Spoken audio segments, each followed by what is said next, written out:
Selamat malam, perkenalkan nama saya Eldorado Sabatino Raja Guguk, NIM 198031020017, mahasiswa asal jurusan D3 Administrasi Keuangan. Di sini, saya akan membahas mengenai tantangan sumber daya manusia dalam menghadapi perubahan di era globalisasi atau global. Yang pertama yaitu MSDM dalam menghadapi perubahan di era globalisasi.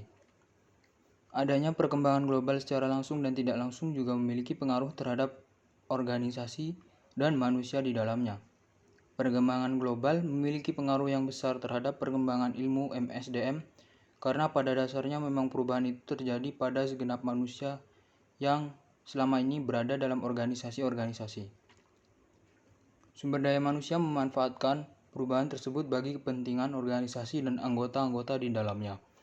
Dan jika tidak dapat beradaptasi dengan perubahan lingkungan yang terjadi, maka organisasi akan berakhir pada pengurangan bahkan pemusnahan organisasi di masa yang akan datang. Tantangan MSDM itu sendiri ada dua, yaitu tantangan eksternal dan juga tantangan organisasi atau internal. Di sini tujuan dari MSDM sendiri ialah meningkatkan kontribusi sumber daya manusia untuk mencapai tujuan organisasi yang dapat dipertanggungjawabkan baik sosial maupun etisnya. Tantangan eksternal yang pertama yaitu ada keadaan dan perubahan tenaga kerja. Yang kedua, keadaan dan perubahan teknologi. Dan yang ketiga, keadaan dan perubahan ekonomi serta persaingan. Tantangan internal terdiri dari tuntutan serikat buruh, penyediaan sistem informasi pegawai, tuntutan budaya organisasi, serta struktur organisasi. Yang selanjutnya yaitu tantangan lainnya. Masih banyak manajer puncak dan asisten manajer yang tidak memahami fungsi maupun kontribusi dalam mengembangkan organisasi perusahaan agar dapat mewujudkan keberadaan mereka. Masih banyak manajer puncak dan manajer bawahan yang tidak menyadari dan tidak mengerti serta tidak melaksanakan tanggung jawab mereka dalam mengelola SDM masing-masing. Pada manajemen SDM ternyata masih sangat jarang tenaga kerja profesional yang menerapkan secara efektif dan efisien. Tantangan lainnya yaitu meningkatkan nilai tambah, yaitu bagaimana meningkatkan produktivitas dalam ranah nasional bahkan internasional. Selanjutnya, manajemen SDM juga perlu melakukan riset secara komprehensif terhadap terjadinya era reformasi, transformasi struktur masyarakat, serta bagaimana implikasinya bagi peningkatan dan pengembangan kualitas kehidupan SDM. Berikutnya, dalam persaingan global yang semakin ketat yaitu meningkatkan daya saing bangsa dalam menciptakan inovasi serta kreativitas.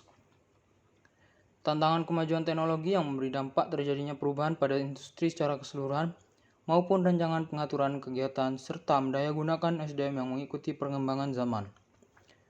Selanjutnya, tantangan politik dan pemerintahan yang meliputi kebijakan serta stabilitas politik sebuah negara, yang pada dasarnya semakin baik situasi politik maka semakin baik pula kebijakan yang dikeluarkan pemerintah.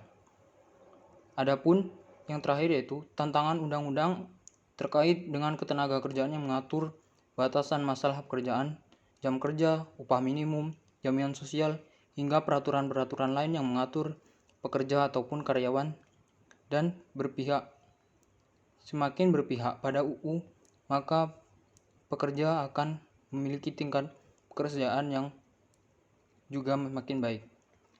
Selanjutnya yaitu strategi dalam menghadapi perubahan di era globalisasi. Adapun di sini untuk mengatasi globalisasi diperlukan perubahan cara kerja buruh baru yang lebih efektif serta efisien.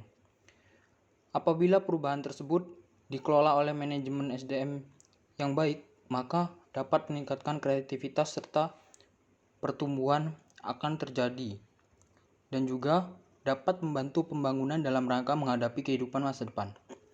Selanjutnya, strategi dalam menghadapi perubahan di era globalisasi juga bisa dilakukan ataupun terlaksana apabila didahului oleh perubahan sikap pada sumber daya manusia yang menjadi pendukung utama perubahan tersebut.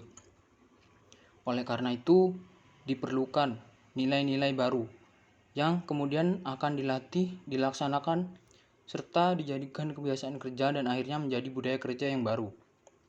Pelatihan sendiri merupakan wahana untuk membangun sumber daya manusia menuju era globalisasi yang penuh dengan tantangan, serta kegiatan pelatihan tidak dapat diabaikan begitu saja, karena dalam memasuki era persaingan yang semakin ketat, tajam pada abad milenium ini, juga dapat disadari bahwa pelatihan merupakan fundamental bagi karyawan.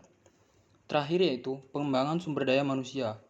Pengembangan merupakan bagian pendidikan yang menyangkut proses belajar untuk memperoleh serta meningkatkan keterampilan dan sistem pendidikan yang berlaku dalam waktu yang relatif singkat dan metode yang lebih mengutamakan pada praktik daripada teori.